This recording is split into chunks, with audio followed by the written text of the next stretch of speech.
والفجر وليال عشر والشفع والوتر والليل إذا يسر هل في ذلك قسم لذي حجر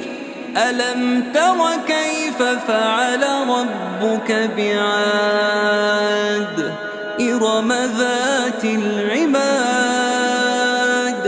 التي لم يخلق مثلها في البلاد وثمود الذين جابوا الصخر بالواد